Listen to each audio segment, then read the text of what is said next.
Hello everyone, welcome back to my channel. And आज की video में मैं अपनी इस पेंटिंग की स्टोरी बताऊंगी जो मैंने 2019 में स्टार्ट करी थी एंड 2021 में फ़िनिश करी है। इसके लिए मैंने स्टूडेंट एंड आर्टिस्ट क्वालिटी के कलर दोनों का यूज़ करा है। एंड ये लिंसेट प्लस टर्पेंटाइन का मिक्स।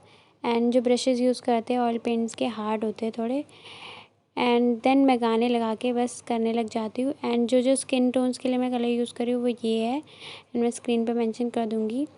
ये पेंटिंग मैंने 2019 में स्टार्ट करी थी एंड तब मैंने यूट्यूब चैनल नहीं बनाया था, तो इसकी मेरे पास स्टार्टिंग की क्लिप्स नहीं है। इसकी कुछ फ़ोटोग्राफ्स होंगी, वो मैं शेयर कर दूँगी आपके साथ। एंड मैं यहाँ पे जस्ट लास्ट के एंडिंग क्लिप्स दिखा रही हूँ एंड बता रही हूँ कि इसके पीछे का रीज़न क्या था इसको बनाने का। 2018 से 2019 तक मैंने आर्ट क्लासेस ज्वाइन करी थी, जहाँ पे मैंने figure sketching and 2 oil painting करी थी। एक तो मैंने फिनिश कर दी थी एंड जो दूसरी थी वो ये स्टार्ट करी थी।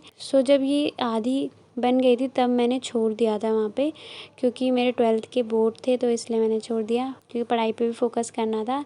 वहाँ मेरी होती थी 3 घंटे क्लास, हफ्ते में 3 दिन जाना पड़ता था।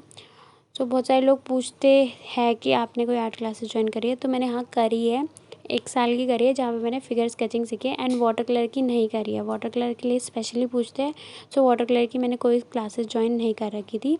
ये पेंटिंग का ओरिजिनल साइज़ बहुत बड़ा है, जो कि अराउंड 32x29 इंचज़ होगा, मुझे अच्छे से नहीं याद नहीं है, जिसको मैंने काट दिया। अब इसके पीछे मैंने इसको काटने का रीज़न ये था क्योंकि जो ये आइडिया था ये मेरा नहीं था, ये सर का आइडिया था। मेरा आइडिया था कि मैं अपनी दादी को बीच में बनाऊँ एंड साइड में ट्रीज़ ऐसे कुछ बनाऊँ सुंदर सा, बट सर ने कहा वो तो सिंपल हो गया, तो कुछ नया ट्राई करो, तो मैंने ये कर दिया जो कि मुझे पसंद नहीं आया अब। इसलिए इसको जब मैंने क्लासेस छोड़ दी तो इसको भी छोड़ दिया था, बट मुझे कंटिन्यू करना था एंड फिनिश भी करना था, क्योंकि मुझे दादी की पेंटिंग बनानी थी एंड दादी को भी इसका इंतज़ार था।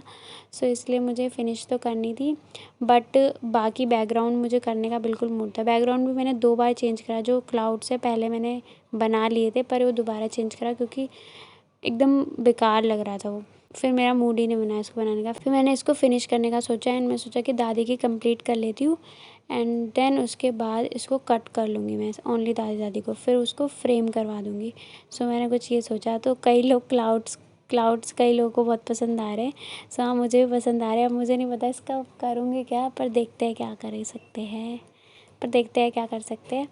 एंड यस, यहाँ पे एक खिड़की बन गई है जिससे आर पार देख सकते हैं और कुछ नहीं। बाकी जो पेंटिंग है उसको मैं फ्रेम करवा के दादी के पास भिजवा दूँगी। मुझे नहीं पता मैंने ये वीडियो क्यों बनाई है।